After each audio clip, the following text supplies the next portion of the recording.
From a network of highly secure, top secret locations across South Texas, this is the Spurs Insider Podcast. I am your host, as always, Mike Finger, joined by Express News sports editor Nick Talbot and beat writers Jeff McDonald and Tom Orsborn. And to start out right from the top, we are going to concede this might not be the best podcast we've ever done. This might not be the best podcast you've ever heard, but if it stinks, there's an upside, because that means our position in next year's podcast lottery just gets all the better, and you might end up with a better host. So there's always we'll start with the bright side this week. How about that? We could get a better host. I didn't know that was an option. In the lottery, I believe so. I didn't know that was an anything's option. possible in the lottery. Well, I'd have been looking to trade you for like the last year and a half if I knew that was an option. I've been on the block. The GMs around the league are fully aware that I am available. It's just We've been no one has even We've offered. been trying to trade you for Mark Maron. No one has offered anything. But the point is that on a podcast like this, covering a franchise like the franchise that this podcast purportedly covers, bad news can be good news. And the night before this podcast is being recorded, there was some pretty bad news if you care about watching the team that you watch win, because the team that viewers / listeners of this podcast watch, I guess, is the San Antonio Spurs, and they had a golden opportunity to beat the remnants of the cube stakes of the Golden State Warriors, who were without 5 of their top 6 scorers, 8 players. The local Cagers had the 17? You can double check my facts here. But they had a 17-point lead against a team without 5 of the top 6 scorers. And your local Cagers, on the bright side, got one step closer to a higher draft pick next year. It was a crazy game. It was a crazy game. Like it was so crazy. At one point in the third quarter, I looked up and I realized I was playing for the Warriors, and I had 12-8. Yeah, so, I mean, you basically did. The Warriors were shells of themselves, but they came back and won that game. And just in a purely basketball, Herman Edwards, you play to win the game type perspective. How did that fall apart, and how bad of a loss was that? Yeah, it's pretty bad. I mean, you're up 17 against a team that doesn't have Steph Curry, Klay Thompson, All-Star Andrew Wiggins, All-Star Draymond Green, former Finals MVP Andre Iguodala, like all sorts of dudes. Otto Porter Jr., all these guys were not playing. You're up 17 on that team. I mean, I guess in a pure basketball sense, you have to win the game. But give the Warriors credit too. Like a big narrative in Warriorsville this year has been like those 2 years of just lotterydom for those guys, where they haven't had their stars. Their stars have been out as they were last night, has allowed those kind of role players and secondary guys and bench players to gain confidence and gel. And I think you saw a lot of that from the Warriors last night. I think from the Spurs side of things, it's kind of what we always known. They're a pretty decent team when they have every single important player at their disposal. But you take one of those cogs out, and it's like they all of a sudden don't know what to do or how to function. They don't overcome that sort of stuff very well, against teams that are just going to out-execute you. So I think you saw both those things in action down the stretch in the second half. I mean, the Warriors aren't going to feel sorry for the Spurs losing Jakob Poeltl to an apparent concussion in the second quarter, but the Spurs don't operate very well when that guy's not on the floor. He wasn't there to help them rebound, and they got killed on the offensive glass on second chance points. And when the Spurs had their little scoring drought in the fourth quarter that really doomed them, one way out of that, usually when it happens for the Spurs, is run a bunch of pick and rolls with Jakob Poeltl. He's their best screen setter. You can maybe spring him for some easy baskets, or else he's getting a lot easier looks for the likes of Derek White and DeJounte Murray. They just kind of went, and with Landale out too, they just went super small, like ABD's at center at some of that. At one point, I think Devin Vassell was the 5. and it's just not the kind of offense that they're used to running. And so they didn't really have that bailout option to kind of stop the cheating. So, obviously Jakob Poeltl isn't as important as, let's say, a Steph Curry or a Klay Thompson or a Draymond Green or an Andrew Wiggins or a collection of those guys. But he was important what the Spurs wanted to do. And when he couldn't play in the second half, things just came unraveled. Yeah, they should have been able to figure that out anyway, but they're just not at the point where they're going to be able to execute Plan B very well, I don't think. Yeah, it just had a ripple effect. Also, I think, with the 6 turnovers in the fourth quarter, you could probably chalk some of them up to them trying to create out on the perimeter and do some things, where normally, as you said, Jakob would provide that security blanket with a safe pick and roll. So that it all just kind of unraveled with him going out in terms of the offense just not executing like it should. This is what people wanted the last couple of years, though, and you're getting sort of what a segment of people who certainly had a good point that this is what the Spurs should have been doing for a while, is playing with their young guys. There's no more DeMar, there's no more LaMarcus anymore.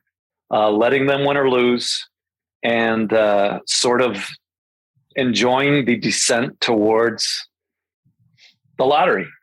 And it's often not fun, as last night proved. Like, it's one thing in theory to say, hey, rebuild, start over, all that type of stuff. This is what happens. And, I was joking to start the podcast with saying that there's a bright side to when you lose. That is the bright side. I don't think in fact, I know this team is not intentionally tanking, but I mean, if for those who wanted the rebuild and who wanted to just go ahead and completely start over, you're sort of seeing it and in all its glory. And nights like that, I think, are just kind of an example of what it can be like. I mean, maybe I'm just totally naive, but I don't think they've been terrible. Like, they've lost games, but they've been pretty good on a lot of nights, even when they're losing. So I don't think it's a terrible kind of season, a terrible kind of rebuild. I mean, it would be worse if they had this record and we're just getting the doors blown off them every night, but they're not for the most part. They're in a lot of these games. You can see some positive signs from certain players. You can also see some guys that maybe aren't making the strides you might want them to make, but that's good information too to have when you're going forward. So I think it's fine. Like, I think the whole season is fine the way it is. Yeah. I think it's fine. Everything's fine. Everything's fine. To your point, in terms of point differential for the season, your Spurs have a better total point differential this year than the Los Angeles Clippers, the Los Angeles Lakers, the Portland Trailblazers, and all the other teams that are out of the playoffs. Like, they've been in games more than those teams. So yes, they've stayed competitive. And I guess this is part of the point. After that win over the Bulls, which was 2 games ago at the time of recording this, their point differential was 0. They were right at 0. They had a terrible record, but they weren't in the negative. So to your point, they're doing some positive things. And that's probably best of both worlds, in that you're playing a lot of competitive games with a young group. You're not getting blown out. You're not getting blown out a lot. You get blown out every now and then, but you're not getting blown out a lot. You're in most games. And if you lose those close games, it's sort of okay. Because you're not really, this season was not about competing for a title and maybe not even about making the playoffs. Even though that probably in the locker room remains a goal for this team.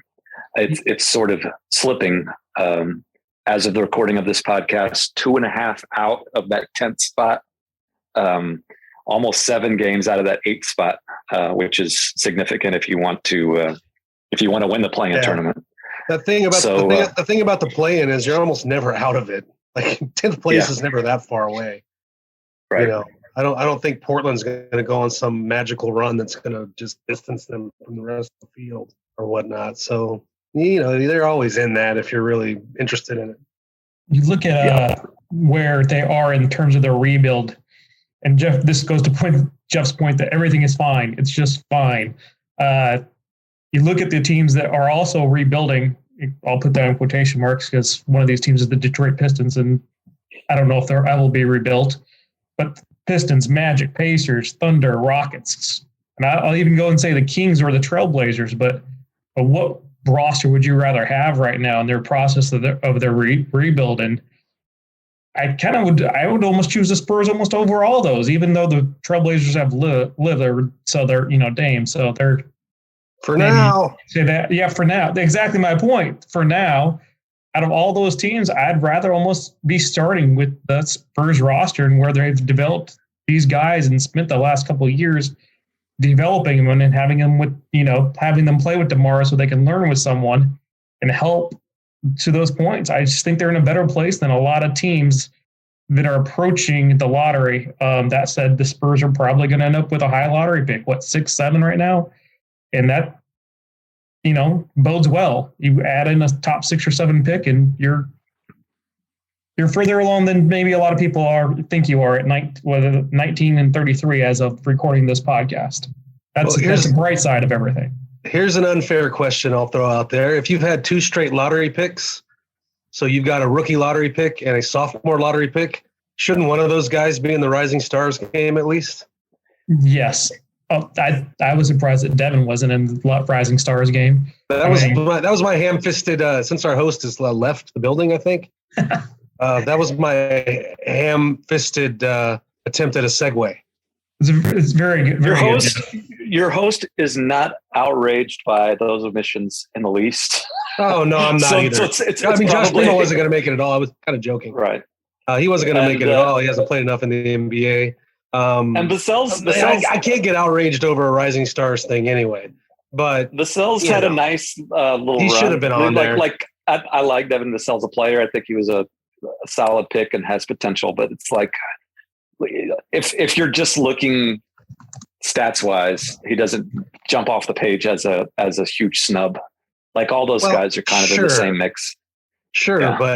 but I mean they're whatever. And it's voted on by assistant coaches across the league. So it's like, I'm not going to stand up here on the soapbox and say, these guys don't know basketball. Anyway.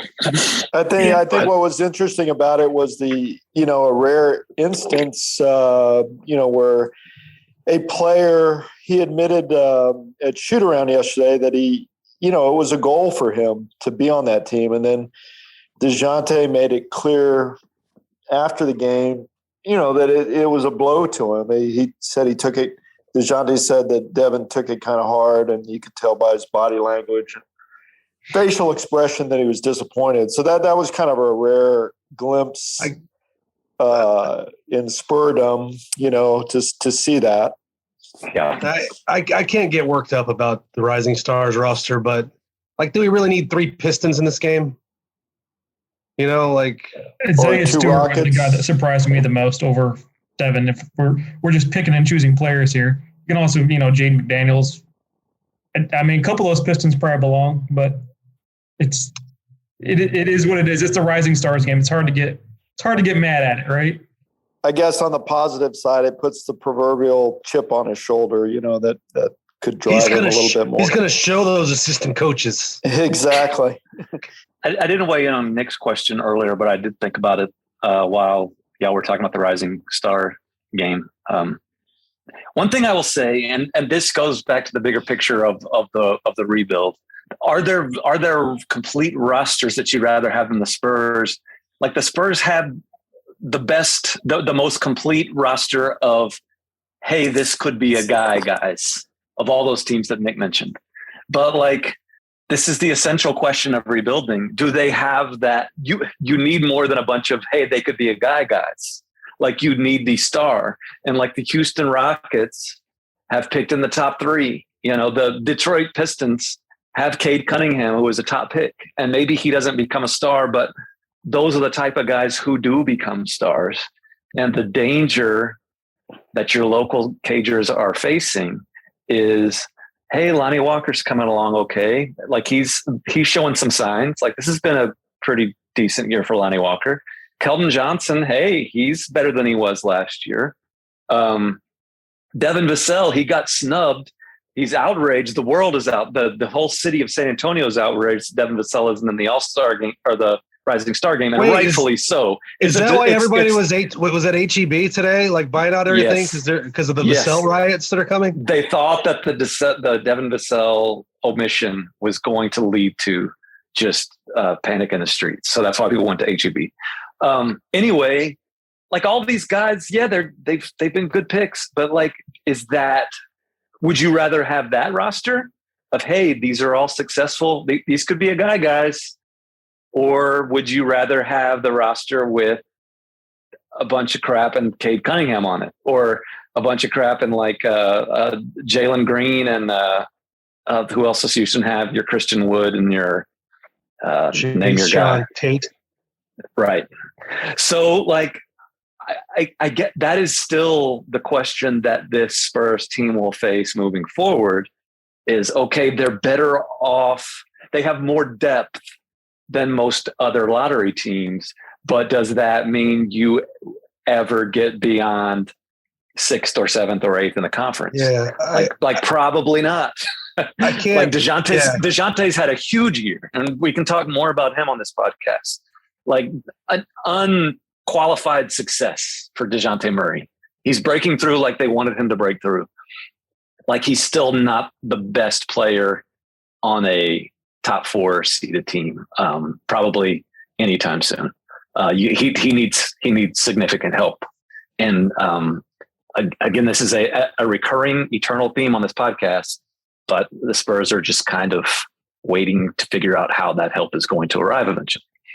Yeah, I can't access every rebuilding team's roster in my brain right now, so I can't really compare them. But just looking at the Spurs, you've got DeJounte Murray, who is an all-star, borderline all-star.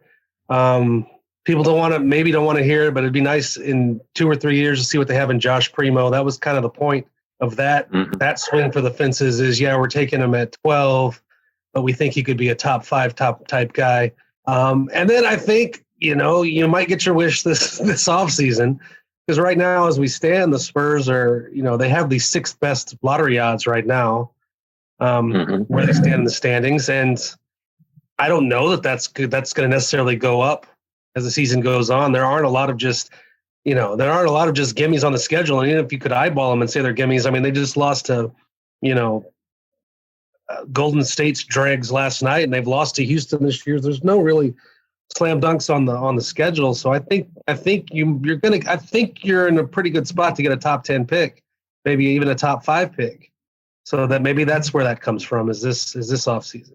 Yeah, I think that's what you have to weigh when you're going on all these lottery teams, because they're all going to be in this top 5, top 10 picks thing. So I just pulled it up from last year. If there's pick 6, if they finish 6th, they'd have a 37.2% chance of landing a top 4 pick based off the probability. And there's, 3 top guys this year in the NBA draft. If you happen to get them in one of those top 3s and put them on this team this year, for next year, you're in a good place. If you get the 6th pick, you still might hit on it. 7th, the more they lose, the more they're going to have a chance of getting a really good player to go along with this roster that's already, a lot of good role players, and DeJounte Murray, who's almost an all-star. This is why I am tanking this week's performance as host, because I want y'all to have a better pick next year when you eventually move on from me. Like I believe in the system. And I understand it. You're doing it right. I understand it if y'all have to move on.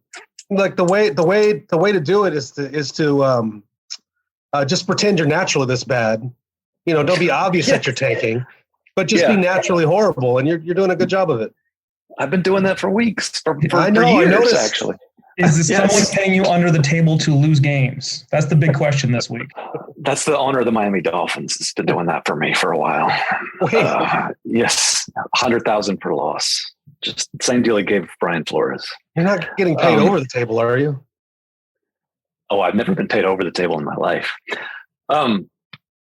if we had done this podcast on a different day, we would have been talking about not the letdown against the Warriors, but maybe the surprisingly hopeful, optimistic, successful performance against DeMar DeRozan's Chicago Bulls, or the Spurs' own group of cube steaks going to Phoenix and giving the Suns a run for their money. I will, again, I'm tanking in my job, but I will leave it open to you guys if you want to prove yourselves and talk about either of those two I think nights and what you might have noticed. The Spurs must have made DeMar just completely regret his decision. Uh-huh. Like they showed him who's boss. Mm-hmm. Go on. I don't know. He left in the offseason, and then they beat him in a basketball game. Are you tanking too? No, I'm just naturally terrible. Okay. Is there, with Tom Osborne, any insights from either Tom's Chicago here. or Phoenix? I forgot. Or Phoenix. Tom's here. Tom never tanks. Landale got his concussion. If anyone can help me with that, trying to look at the highlights, see where he got hit. I never in that game I against didn't the see Warriors. that. They just reported that later. Yeah. Well, okay. So I had a question about that, and again, part of my tanking thing, I was not watching the portion of the game in which the Spurs lost Landale and Pirtle. They didn't hit each other, did they? No, Jonathan Kaminga did both. He's like a wrestling heel now, I think. Okay. Yeah. He got Jakob with a drive to the basket. And it was a hard blow. I mean, it really shook him up. And he goes to the court, checks for blood and the blood coming from the nose, checks to make sure his chiclets are all there. And it shook him up pretty good. And not to make light of it, Pop said afterward that his vision was affected. So yeah, it's scary. But how Landale got hit, I don't know. I'm trying to find out. As of this recording, the Spurs are anticipating that neither of those two foreign centers will be available for the Spurs makeup game against the Heat of Miami on Thursday night at the AT&T Center. The Heat, that might be the only Heat in the whole city. That might be the only Heat in the whole state on Thursday night if the power doesn't stay on. We're keeping our fingers crossed there. That isn't that guaranteed? Everything will be fine. Yeah, there have been some guarantees offered and then kind of pulled back or tempered. Yeah. Yes. Yeah. So we will see how that goes. Upcoming. Joe Namath didn't do that. No. Joe Namath. Once he made a guarantee, he stuck with it. He did not walk it back. Yeah. Yeah. Did he guarantee to grow up to be a creepy old man? Because that's now, outrageous. Now. He lived up to that one too. That is outrageous. I do not endorse that at all. Joe Namath hails from the same town where my Italian grandparents settled, Beaver Falls, Pennsylvania. That's where my mom grew up. So I've always had a soft spot for Joe Willie. Yeah. Well, that's good. He did stick with the guarantee, which is nice. Coming up after that makeup game with the Miami Heat on Thursday, the aforementioned Houston Rockets visit, and then it's the rodeo. And I guess if we're winding this week down, we probably can look forward to what coincides with the rodeo trip, which is the trade deadline. I mean, that's probably a whole new can of worms, but I'll just keep it simple. How much action do you expect for the local Cagers at the trade deadline at the beginning of the rodeo road trip, Jeff McDonald? It's an interesting question because they can have a lot of action and nothing come of it. I would say there would be a lot more interest than normal for these guys who normally don't ever do anything at the trade deadline ever. I think there'll be a lot of interest in phone calls and explorations more so than we normally would have, but just because that happens doesn't mean a deal will actually be consummated. I mean, we've talked about Thad Young ad nauseum since he got here as a trade piece. They haven't been able to deal him yet. I thought it was pretty interesting. Like every center Pop had the other night was dropping like flies, and they're still not going to play Thad Young.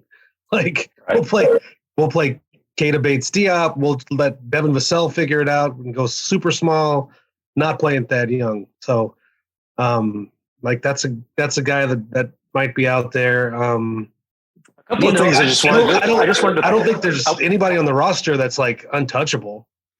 Well, that's what I want to throw out. Except maybe DeJounte. Before we wind down, a couple of things. You mentioned centers dropping like flies. I know you were talking about the Spurs own guys, but one thing to watch in this last week is just injuries elsewhere and who might be suddenly motivated to add pieces of which the Spurs might be able to help them out. Like Joe Ingles just went down for the year, and I'm not sure there's a match there, but just stuff like that. When a contender loses a guy and might need to find a replacement somewhere, like maybe the Spurs could fit into that. But also just out there in the world of rumors, and they're everywhere. Like everybody has sources around the league that can report, for instance, and I'm not picking on any of these stories, but like the Toronto Raptors are reported to be interested in Jakob Poeltl, and teams are reported to be calling the Spurs about DeJounte Murray and Derek White. Well, I have no doubt that all that stuff is true, but it comes down to, are the Spurs willing to reciprocate, or are they also interested in players for those guys? And I'm just not sure that's true. But to what Jeff said earlier about how there will be action, maybe not any deals, I am sure that teams that are in contention for the playoffs are like, hey, we like Jakob Poeltl, we like DeJounte Murray, we like Derek White. And it's just a matter of whether the Spurs see fits there. And I sort of will believe that when I see it. But I do think going back to the idea of a team that's rebuilding and trying to figure out a way to become a contender again, I'm not sure they're just ruling anything out, out of hand. Like I don't think they're saying, no, we absolutely will not trade Jakob Poeltl or Derek White for anything. Like you have to listen. And I'm sure there will be listening over the next week. Like I would want a star caliber player if I'm dealing DeJounte, but other than that, I don't think anybody's untouchable in the right deal. I would concur. And you can also see the Spurs get into one. I mean, it'll be so boring and people will just not even care, but they could get in one of these situations where they have cap space. You got a team like, let's say the Celtics that are over the luxury tax, want to get under it, want to dump a guy. Spurs can just absorb that and take a pick back from Boston and just stash a pick that way. Like I can see the Spurs get involved in those kind of deals if nothing else comes to fruition, and just grab a spare second round pick here and there that people aren't really in love with. But picks are picks. I mean, I wouldn't be surprised if they keep doing that. That's what I mean. Like nothing against Juancho Hernangomez, but Chandler Hutchison in the offseason, Hernangomez wasn't the prize in that deal. You took that contract to get a pick. Yeah. And what was your favorite memory from the Chandler Hutchison era? Remember that guy? He was on the roster for about 4.5 days, but they got a pick for him. I mean, along with him. Got a pick for accepting him. And exactly. That could be like that. That was Marquise Chris last year was just basically to free up money. So I would bet there'll be something, and it might be boring like that, but I would bet that the Spurs will do something before the deadline, which is February 10th, next Thursday. That's something to look forward to. And now that we're winding down, would you say that this is how would you say that this podcast for you guys are ranked in terms of podcasts that you've done in your life? Is it top half? Yeah. Top half. 75 percentile. Out of the many podcasts I've been on, this in a variety of ways, this has to be the best. I think one of the best. Oh, I don't think it was the best. Let's not fool her. Like we just lose credibility if we go with that over the top. Come on now. You're right. I don't know. You're right. I've been on a lot of podcasts, but I've never been on a podcast like this one. That's probably true. Well, And I've that's also there you never been go. on a lot of podcasts, so that part's a lie. Yeah, I don't think you get invited anywhere. But I'm glad that, Do you blame them? you keep getting invited here. Tom keeps getting invited here. Nick keeps getting invited here. Luis keeps bearing with us and recording us and putting us out there on the airwaves. I don't know how he does it. Gets the podcast from here to the airwaves. But he does. And I hear mean, that it's just, Puro podcast is pretty good. that's a also good on the airwaves. Yeah. Yep. Yeah. Pro- Express pro- News. Pluto Politics. Anyway, I don't know where this ranks. If you liked it, we appreciate it. If you didn't like it, that's just better lottery odds next year. And if that's the way you want to look at it, that's great. If you liked it, we appreciate it. Go to expressnews.com, subscribe to the Spurs Nation newsletter, rate us on your podcast app of choice. And until we see you the next time, keep it real and take care of each other.